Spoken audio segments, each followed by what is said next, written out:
अपने आप पे भरोसा रख, कायनात झुकेगी। ऐसा गौतम बुद्ध ने कई सालों पहले अपने शिष्यों से क्यों कहा था? इसके पीछे का रहस्य क्या है? आज इसी रहस्य के बारे में हम गौतम बुद्ध की कहानियों के माध्यम से जानेंगे। तो बिना देर किए चलिए उन रहस्यमयी कहानियों की शुरुआत करते हैं। पहली कहानी। आज मैं एक आपके लिए ऐसी कहानी लेकर आया हूं जिससे सुनने के बाद आपके मन को भी शांति जरूर मिलेगी। एक बार एक व्यक्ति बुद्ध भिक्षु से कहते हैं कि मुनिवर, मैं अपने ज्यादा सोचने की वजह से बहुत परेशान हूं, कृपा करके इसका कोई समाधान बताए। बुद्ध भिक्षु कहते हैं कि तुम अपने ज्यादा सोचने की वजह से परेशान हो। तुम इसलिए परेशान हो क्योंकि ना चाहते हुए भी तुम्हारे भीतर वह सभी विचार चलते रहते हैं जिनके बारे में तुम सोचना नहीं चाहते हो। यदि किसी व्यक्ति के अंदर अच्छे विचार चलते हैं तो वह ये कभी नहीं कहेगा कि मैं अधिक सोचने से परेशान हूं, तब वह कहेगा कि मैं चिंतन कर रहा हूं। चिंता और चिंतन में यही फर्क है। चिंता के समय व्यक्ति के मन में बस एक ही विचार बार बार चलता रहता है जिसके बारे में वह सोचना नहीं चाहता। लेकिन चिंता के समय व्यक्ति के अंदर एक अच्छे और सकारात्मक विचारों की एक लयबद्ध प्रक्रिया बन जाती है जो उसे आनंद से भर देती है। तो चिंता और चिंतन दोनों अवस्थाओं में व्यक्ति के मन में विचार ही चलते हैं, लेकिन एक अवस्था में व्यक्ति आत्मग्लानि, डर, पीड़ा से भर जाता है। वही दूसरी अवस्था उसके भीतर बीज बोती है, उसे प्रेरित करती है कुछ महत्वपूर्ण सकारात्मक बदलाव लाने के लिए। तुम्हारी समस्या मन में बहुत सारे विचारों का चलना नहीं, बल्कि कुछ बात और अनचाहे विचारों का बार बार चलना है। वह व्यक्ति ने कहा, लेकिन मुनिवर, ये कैसे पहचाना जाए कि कौन से विचार अच्छे हैं और कौन से विचार बुरे? तब बुद्ध भिक्षु कहते हैं कि बुरे विचार वह है जो तुम्हें सुख और प्रलोभन देते हैं, लेकिन उसका परिणाम हमेशा दुखदायी होता है। और अच्छे विचार वह है जो हमारे भीतर बदलाव लाते हैं, हमें प्रेरित करते हैं अपनी परिस्थिति को बदलने के लिए। हालांकि शुरुआत में अच्छे विचारों पर अमल करना मुश्किल होता है, लेकिन बाद में उनका परिणाम काफी सुखदायी होता है। उदाहरण के लिए, यदि हमारे मन में ये विचार आता है कि क्यों ना मैं चोरी कर लेता हूं तो हमको बहुत सारा धन मिल जाएगा, तो शुरुआत में तो ये विचार हमें अच्छा लग सकता है और सुख की अनुभूति करा सकता है, लेकिन बाद में ये क्या परिणाम देगा इसकी हम कल्पना भी नहीं कर सकते। दूसरा विचार हो सकता है कि मैं स्वयं को स्वस्थ और अच्छा रखने के लिए व्यायाम और प्राणायाम कर उसे अपने जिंदगी का हिस्सा बना लूंगा। अब इस विचारों को वास्तविक बनाने के लिए तुम्हें कर्म तो करना होगा, क्योंकि बिना कर्म किए अच्छे से अच्छे विचार भी किसी काम के नहीं होते। समझने वाली बात यह है कि लगातार कर्म करने से होने वाली आत्मग्लानि, पीड़ा, दुहक से हम जरूर बच सकते हैं। बुद्ध भिक्षु आगे कहते हैं, आज मैं तुम्हें भगवान महात्मा गौतम बुद्ध के जीवन से और उनकी शिक्षा से 5 ऐसी बातें बताने जा रहा हूं जिसका पालन करने से तुम अपने विचारों को शुद्ध रख सकते हो, अपने गण को निर्मल और शांत कर सकते हो। पहली बात, अपने शरीर को हमेशा स्वच्छ रखे, अपने शरीर को हमेशा स्वस्थ रखे। हमारे शरीर के और मन के बीच एक गहरा संबंध होता है। हम अपने शरीर को जैसे रखते हैं, हमारे विचार भी वैसे ही हो जाते हैं। शरीर को साफ सुथरा रखना भी एक बहुत ही अच्छी आदत है जो हमें सैकड़ों की भीड़ में से दूसरे से अलग बनाती है। शेर के बाल से लेकर हमारे नाखून तक हमें साफ रखना चाहिए और उसमें से सुगंध आना चाहिए, और यदि सुगंध नहीं आता है तब काम से काम बदबू तो नहीं आना चाहिए, क्योंकि कचरे की ढेर में कचरा ही फेंका जा सकता है। फूल नहीं, एक संगत अंदर की भी होती है जो कि सकारात्मक विचार और शांत चित्त मन से आता है। ये सुगंध उस व्यक्ति के पास से आती है जो भीतर से शांत होता है, और ये सुगंध स्वयं गौतम बुद्ध के शरीर से आती थी, और ये सुगंध इतनी मनमोहक थी कि जो हर व्यक्ति को गौतम बुद्ध की तरफ खींच लेती थी। जो भगवान बुद्ध संपर्क में आते थे, बुद्ध की मुख की शांति और शरीर की मनमोहक सुगंध से कोई भी व्यक्ति प्रभावित हुए बिना नहीं रह पाता था। दूसरी बात, अपने शरीर के अंदर की गंदगी को बाहर निकाले, यानी कि अपने शरीर को अंदर से शांत करो। और ये तब होगा जब आप शारीरिक तप करोगे, यानी कि हर रोज आप व्यायाम करो और समय समय पर उपवास करो। ये दोनों ही काम हमारे शरीर के अंदर जमी गंदगी और भीतर की चर्बी को साफ कर देते हैं, और शरीर भीतर से साफ और स्वस्थ होगा तब मन में उठने वाले गंदे विचार स्वयं दूर हो जाएंगे और उसकी जगह अच्छे और सकारात्मक विचार आने लगते हैं। अब देखते हैं महात्मा बुद्ध शरीर को स्वस्थ रखने के लिए शारीरिक व्यायाम कैसे करते थे। तो बुद्ध को बड़े बड़े राजा महाराजा पानी अपनी सभा पर भोजन करने के लिए आमंत्रित किया करते थे और महात्मा बुद्ध को लेने के लिए एक से एक रथ घोड़े भेजते थे ताकि वह आराम से आ सके। लेकिन महात्मा बुद्ध कभी भी इन सब का उपयोग नहीं करते थे। वह चाहे कितना भी लंबा रास्ता हो, उसे हमेशा पैदल चलना पसंद करते थे। वह हर जगह पैदल ही जाते थे। बुद्ध का कहना था कि व्यक्ति को यह शरीर परिश्रम करने के लिए मिला है, वह परिश्रम ना करके इस अभ्यास को खराब कर रहा है। पैदल चलने से शरीर को कष्ट होता है और जितना शरीर को कष्ट होता है उतना ही आपके शरीर के लिए अच्छा होता है, इसलिए शरीर से परिश्रम करवाए। तीसरी बात, उचित और सम्यक आहार। उचित और सम्यक आहार।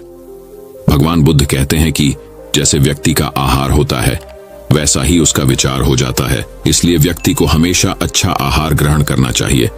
उसे कभी भी मांसाहारी और घृत आहार नहीं खाना चाहिए। उसे अपने भोजन में ज्यादा से ज्यादा जीवित चीजें शामिल करनी चाहिए, यानी कि ऐसा आहार जो सीधा प्रकृति से मिला हो और जिसमें जीवन हो, क्योंकि ऐसा भोजन आसानी से पच भी जाता है और शरीर में कोई भी गंदगी नहीं जमने देता। भोजन को हमेशा उचित मात्रा में ही लेना चाहिए। भोजन चाहे कितना भी स्वादिष्ट और हल्का क्यों ना हो, लेकिन उसे उतना ही ग्रहण करे जितना आपकी आवश्यकता हो। अधिक मात्रा में भोजन कभी भी नहीं करना चाहिए, क्योंकि अच्छी चीज भी अति मात्रा में लेंगे तो हमें नुकसान करती है। इसलिए जब भी भोजन करे तो हमेशा हल्का पेट खाली रखो और थोड़ा सा कम खाने की कोशिश करो। ऐसा करने से तुम्हारे शरीर में बीमारी नहीं होगी। रात के समय में हमेशा हल्का और कम भोजन करें ताकि आप जो खाना खाएं वह आपकी ऊर्जा उसे जल्दी पचा सके और तुम्हारी आंतरिक शरीर को सफाई और मरम्मत कर सके। जब महात्मा बुद्ध किसी के यहाँ भोजन करने के लिए जाते हैं तो वहां के लोग महात्मा बुद्ध के लिए तरह तरह का अच्छा खाना उनकी पात्र में देते हैं, लेकिन महात्मा बुद्ध अपने पात्र में से उतना ही खाना खाते हैं जितनी उन्हें जरूरत होता है। महात्मा बुद्ध कभी भी अधिक खाना नहीं लेते और ये शिक्षा अपने शिष्य को भी देते हैं। भोजन पेट भरने के लिए किया जाता है, न कि मन भरने के लिए। यहाँ समझने वाली बात एक और है कि यदि तुम स्वादिष्ट भोजन के शौकीन हो तो उसे अचानक से खाना भी बंद मत करो, बस उसकी मात्रा थोड़ा कम कर देना, यानी खाना ना ज्यादा ना कम। चौथी बात, अपनी संगत का खास ध्यान रखो। संगत का अर्थ उन लोगों या उन दोस्तों से नहीं है जिनके साथ आप रहते हैं और समय बिताते हैं, बल्कि इसका अर्थ हर उस चीज से है जिसको आप अपनी इंद्रियों के साथ ग्रहण करते हैं। जैसे कि हम किन लोगों के साथ रहते हैं, क्या देखते हैं, क्या सुनते हैं, किससे बात करते हैं इत्यादि। जब महात्मा बुद्ध ने यह निश्चय कर लिया कि उन्हें भीतर की यात्रा पर निकलना है तो उन्होंने स्वतः हर चीज को छोड़ दिया जो उन्हें लगा कि उनकी यात्रा में बाधा बनकर आ रही है। इससे हमें यह सीखने को मिलता है कि हमें अपने लक्ष्य को प्राप्त करने के लिए अपनी आरामदायक अवस्था से बाहर निकलना पड़ेगा और उन लोगों और वह चीजों को भी छोड़ना पड़ेगा जो आपके लिए छोड़ना मुश्किल होता है।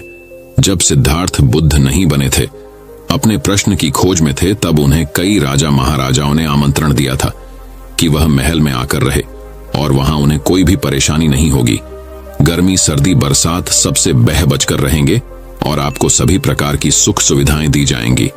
लेकिन सिद्धार्थ ने यह स्वीकार नहीं किया, क्योंकि वह जानते थे कि उन्हें भीतर की यात्रा करनी है और वह किसी ऐसे व्यक्ति के साथ नहीं रह सकते जो बाहर की यात्रा कर रहा था, और वह सभी राजा महाराजा इस बाहर की यात्रा में व्यस्त थे और ऐसे लोगों की संगति करने का कोई मूल्य है।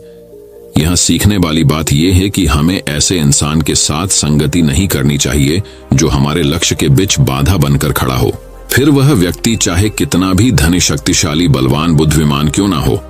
आगे जाकर बुद्ध ने अपने गुरु को भी छोड़ दिए जब उन्हें यह महसूस हुआ कि उनकी संगति उनकी लक्ष्य में बाधा बन रही है। यहाँ समझने वाली बात एक और है, ऐसा जरूरी नहीं कि जो संगति पहले से आपके लिए अच्छी है वह बाद में भी हो।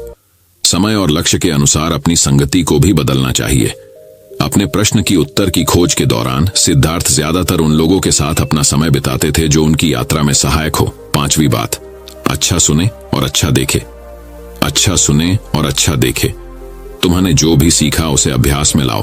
तुमने ध्यान साधना के बारे में सुन लिया, लेकिन यदि उसे अपने जीवन में उतारा नहीं तो उसे सुनने का भी कोई लाभ नहीं होगा। अच्छा सुनने और अच्छा देखने के कारण भी लोगों के जीवन में बदलाव नहीं आ पाता, क्योंकि वह व्यक्ति अच्छे देखते सुनते तो है, लेकिन उन चीजों को आपने जीवन में रूपांतरित नहीं करते और बस शिकायत करते रहते हैं। इसलिए जो भी आपने सीखा है उसे अपने जीवन में उतारो। महात्मा बुद्ध की एक खासियत थी कि जो भी उनके गुरु उनको सिखाते वह तुरंत उस पर काम करने लगते थे। वह कल पर काम नहीं छोड़ते थे। इससे उन्हें उसी समय ये पता चल जाता था कि कौन सी चीज काम की है और कौन सी नहीं। इसलिए जो भी सीखा है उसे कर्म के द्वारा व्यक्त करो। एक बार और, बहुत लोग काम वासना को बुरा समझते हैं, लेकिन काम वासना का विचार आना गलत नहीं है जब तक तुम उसके प्रति विचार नहीं करते। काम वासना का विचार उठना उतना ही स्वाभाविक है जितना भूख लगने पर भोजन का मन करना। इसलिए काम वासना के विचार को गलत मत समझना। इंसानी विचार को आगे बढ़ने के लिए इस विचार का उठना बेहद जरूरी है। सबसे पहले तो तुम ये निर्णय करो कि तुम्हें काम वासना में लिप्त होना है या इससे ऊपर उठना है। यदि काम वासना में लिप्त होना है तो पूरी तरह से अपनी जिंदगी बर्बाद करते जाओ। तो दोस्तों, इन 5 बातों को अपने जीवन में अपना लो, फिर देखो तुम्हारे जीवन में अच्छे विचारों का एक चक्र बन जाएगा और फिर चाहकर भी तुम्हारे मन में बुरे विचार नहीं आ पाएंगे जब तक कि तुम इन आदतों को दोबारा छोड़ ना दो। बुद्ध भिक्षु की इन सभी बातों को सुनने के बाद उस व्यक्ति को उसका प्रश्न का उत्तर मिल गया था और वह उनका धन्यवाद करके वह अपने घर लौट जाता है। तो अब दोस्तों, चलिए बढ़ते हैं हमारे गौतम बुद्ध की दूसरी रहस्यमयी कहानी की तरफ। दूसरी कहानी, गौतम बुद्ध की प्रेरणादायक कहानी। ये कहानी आपको आपके जीवन के वह पहलू व डर से दूर करेगी जिसके लिए आप आज भी कामयाबी नहीं पा रहे हो। आलस एक बहुत बड़ी मानसिक बीमारी है जो इंसान को कामचोर बना देती है और उसके सारे सपने, सारे आशय व्यर्थ हो जाते हैं। आज हम मेहनत करने से डरो मत, इसके बारे में विस्तार से चर्चा करेंगे और हम आलस से कैसे छुटकारा पाए और जीवन में कैसे अपने लक्ष्य को हासिल कर सके। तो चलिए देर ना करके शुरू करते हैं आज की कहानी, मेहनत करने से डरो मत। बहुत पुरानी कहानी है। एक बड़े से पहाड़ के नीचे एक छोटा सा गांव बसा हुआ था और उसी गांव का एक लड़का था जो अपने अलसीपना और कामचोर के नाम से परिचित था। उस गांव के सभी लोग उसे आलसी और कामचोर के नाम से ही पुकारते थे। वह लड़का पूरा दिन गांव के पीछे एक पेड़ के नीचे बैठा रहता और बैठे बैठे अपने आने वाले भविष्य के बारे में अच्छे अच्छे सपने देखता रहता। वह लड़के के दिन ऐसे ही आलस में गुजर रहे थे। अचानक एक दिन उस गांव में एक बुद्ध भिक्षुक आया और वह बुद्ध भिक्षुक अगले 3 दिनों तक उसी गांव में रहने वाले थे। बुद्ध भिक्षु सारा दिन उसी गांव में भिक्षा मांगा करता था और गांव के लोगों को अच्छा अच्छा उपदेश देता था। और जब रात होती थी तब गांव के पास में एक बुद्ध मठ में विश्राम करता था। बुद्ध भिक्षु प्रतिदिन जब गांव में भिक्षा मांगने जाते थे और भिक्षा करके वापस लौटते थे तब उस आलसी लड़के को उसी पेड़ के नीचे कभी बैठा हुआ और कभी लेटा हुआ देखता था। बुद्ध भिक्षु ने लगातार 2 दिन उस लड़के को उसी पेड़ के नीचे उसी हालत में देखा। ये देखने के बाद बुद्ध भिक्षु समझ गए थे कि बहलट डाचका मानसिक आलस्य का गुलाम बन चुका है। तीसरे दिन जब बुद्ध भिक्षु गांव से भिक्षा करके जब वापस बुद्ध मठ में लौट रहे थे तब बुद्ध भिक्षु ने देखा कि वह लड़का अभी भी उसी पेड़ के नीचे बैठा हुआ है। और ये देखने के बाद बुद्ध भिक्षु से रहा नहीं गया। वह तुरंत उस लड़के के पास गया। बुद्ध भिक्षु ने उस लड़के से कहा, बेटा, तुम्हारे लिए मेरे पास एक छोटा सा काम है। मैं चाहता हूं तुम उस पहाड़ी की चोटी तक जाओ और वहां से मेरे लिए एक पंख लेकर आओ। उस लड़के ने बैठे बैठे अपनी गर्दन घुमा के और उस पहाड़ की ऊंची चोटी की तरफ देखा और उसके बाद बुद्ध भिक्षु से कहा, यह काम मुझसे नहीं हो पाएगा क्योंकि वहां तक जाने के लिए मुझ में उतनी ताकत नहीं है। बुद्ध भिक्षु ने कहा, मुझे जिस पंख की तलाश है वह उस पहाड़ी की शिखर पे भी नहीं मिलेगा। वह पंख उस पहाड़ी की दूसरी तरफ एक गुफा के अंदर मिलेगा और उस पंख को हासिल करने के लिए उस पहाड़ी की शिखर तक चढ़ के दूसरी तरफ नीचे उतरना पड़ेगा। बुद्ध भिक्षु ने कहा, वह पंख कोई साधारण पंख नहीं है। तुमने उस पंख को आज तक कहीं भी नहीं देखा होगा। वह पंख बहुत ही अनमोल, दुर्लभ और बहुत ही सुंदर पंख है। बुद्ध भिक्षु की इस बातों को सुनकर उस लड़के के मन में उत्सुकता जागी क्योंकि वह लड़के ने आज से पहले से पंख के बारे में आज तक नहीं सुना था और ऐसे दिलचस्प सफर के बारे में सोचकर अंदर से एक प्रेरणा जगी और उस लड़के ने कहा, मैं आपके ये दुर्लभ पंख में लेकर आऊंगा। ये कहने के बाद वह लड़का बिना कुछ सोचे सफर में चल पड़ा। वह सफर बहुत ही कठिन था क्योंकि पहाड़ी के रास्ते के उतार चढ़ाव में वह लड़का जल्दी ही थकने लगा। उस लड़के की सांसें फूलने लगी और शरीर से काफी पसीना बहने लगा, लेकिन वह हार नहीं माना। वह पहाड़ी के ऊपर चढ़ता ही गया। जैसे जैसे वह ऊपर चढ़ने लगा, उसे वैसे वैसे उसे जोश आने लगा, जो आज से पहले कभी भी वह ऐसा जोश महसूस नहीं किया था। बहुत कोशिश और कड़ी मेहनत के बाद जब वह लड़का आखिरकार उस पहाड़ी की शिखर तक पहुंचा, तब वह बहुत ही थक चुका था, लेकिन वह लड़का बहुत ही खुश था। उसे अंदर से आत्मसंतुष्टि का एहसास हो रहा था और उसके चेहरे पे एक अलग ही मुस्कान थी। वहां से प्राकृतिक सौंदर्य को देखकर वह और भी मुग्ध हो गया था, लेकिन उसे पहाड़ी की दूसरे ओर उतरना था और उस गुफा को ढूंढना था जहां बुद्ध भिक्षु ने पंख के बारे में बताया था। नीचे उतरना और भी ज्यादा कठिन था, क्योंकि नीचे की तरफ ढलान ज्यादा खड़ी थी। पहाड़ी पे चढ़ने के वक्त वह लड़का बहुत बार लड़खड़ाया और गिरा भी था, इसलिए उसके अंदर एक डर भी था। लेकिन वह बुद्ध भिक्षु को पंख लाने का वादा जो किया था, इसकी वजह से बहुत कोशिश और कड़ी मेहनत के बाद आखिर वह उस गुफा में पहुंच ही गया। जब वह गुफा में पहुंचा तो देखा कि वह पंख गुफा के अंदर ही पड़ा हुआ है, जो गुफा में आ रहा रोशनी से चमक रहा था। उसने पंख को अपने हाथों में लिया और पंख की सुंदरता को देखकर आश्चर्य हो गया, क्योंकि वह ऐसा पंख आज तक नहीं देखा था। वह काफी देर तक उस पंख को देखता रहा और अचानक उसे याद आया, उसे वापस भी जाना है। वह पूरी तरह से थक चुका था। वह सोच में पड़ गया कि वह फिर से उस पहाड़ पर कैसे चढ़ेगा और ये पंख बुद्ध भिक्षु तक कैसे पहुंचाएगा। एक पल के लिए वह बहुत ही उदास और हार मान लिया था, लेकिन उसे वह आत्मविश्वास और गर्व की भावनाएं याद आ गई जो उसने वह पहाड़ी की शिखर पर महसूस की थी। उसे एहसास हुआ कि उसे दोबारा ये सफर करने की ताकत और मनोबल है। वह पंख लेकर दोबारा पहाड़ी पर चढ़ने लगा। उसे बहुत तकलीफ हो रही थी। उसका पूरे शरीर की मांसपेशियों में दर्द हो रहा था, पैर कांप रहा था, सांसें फूल रही थीं।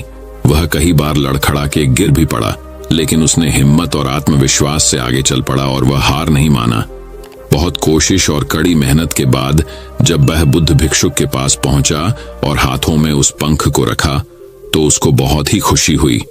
उसे संतुष्टि थी कि वह आज आलस को खत्म करके एक महत्वपूर्ण काम करके दिखाया। उसके चेहरे पर रौनक और खुशी देखकर बुद्ध भिक्षु ने कहा, मैं तुम्हारी सफलता में बहुत ही खुश हूँ। आज तुम्हारे तुम्हारी जीवन का एक बहुत ही महत्वपूर्ण काम सीखा है और आलस बहुत बुरी चीज है, जिसे स्वीकार करना नहीं चाहिए। आलस एक आदत है जो इंसान की मानसिकता के ऊपर हावी होती है। उसे दूर करना होगा। आलस जीवन में सफलता पाने में सबसे बड़ी बाधा है, इसलिए तुम्हें आलस को तोड़कर तुम्हें एक पहला कदम उठाना ही पड़ेगा। अपने उद्देश्य की ओर चलना ही पड़ेगा और तब तक चलना पड़ेगा जब तक तुम अपने लक्ष्य को पूरा नहीं कर लेते। लड़के ने बुद्ध भिक्षु की बात की गहराई और महत्व को समझते हुए हाँ में अपना सिर हिला दिया। उसे आज एहसास हुआ कि वह हमेशा से ही कठिन और महान चीजों को करने में सक्षम था, लेकिन उसकी आलसी मानसिकता ने उसे रोक रखा था। अब उसे अच्छी तरह से पता चल गया था कि दुनिया के कोई भी कठिन कामों को करने के लिए उसके पास ताकत और मानसिक दृढ़ संकल्प है। उसके बाद बुद्ध भिक्षु ने वह लड़के को आशीर्वाद दिया और वह गांव से चला गया। तो इस कहानी से हमें यह सीख मिलती है कि जब हमें कोई काम असंभव लगता है और अपने लक्ष्य को हासिल करने के लिए जब हम खुद आगे बढ़ते हैं, तब हम अपने अंदर एक ऐसी ताकत और आत्मविश्वास की खोज करते हैं जिसके बारे में हमें पहले से कभी भी पता नहीं था। आलस पे छुटकारा पाने के लिए हमें खुद को चुनौती देनी चाहिए और बड़े बड़े महत्वपूर्ण लक्ष्य बनाने चाहिए।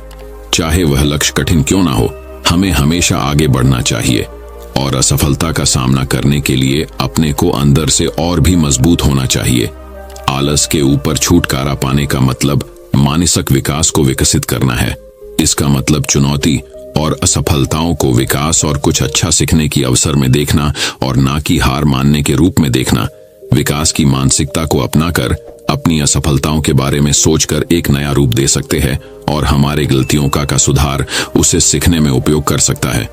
और अंत में हमें अपने आलस पर काबू पाने के लिए अपनी ऐशो आराम को छोड़कर जीवन की चुनौती और अवसरों को स्वीकार करना ही पड़ेगा। तो दोस्तों, चलिए बढ़ते हैं हमारी गौतम बुद्ध की तीसरी कहानी की तरफ।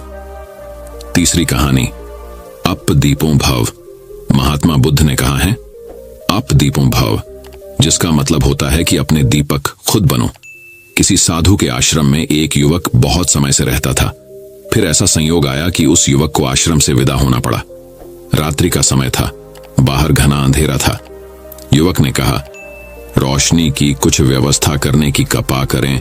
उस साधु ने दिया जलाया, उस युवक के हाथ में दिया दे दिया और उसे सीढ़ियां उतारने के लिए खुद उसके साथ हो लिया।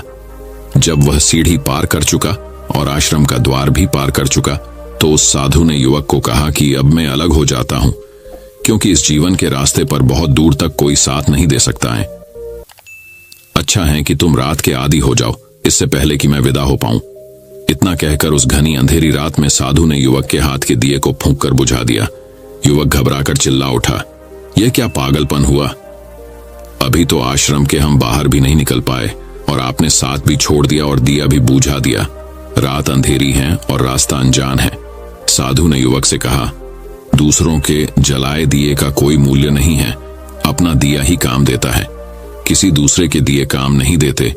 खुद के भीतर से प्रकाश निकले तभी रास्ता प्रकाशित होता है, अन्य किसी तरह से रास्ता प्रकाशित नहीं हो सकता। दोस्तों, मैं उम्मीद करता हूं कि यह कहानी सुनने से आपके जीवन में अच्छे बदलाव आए होंगे।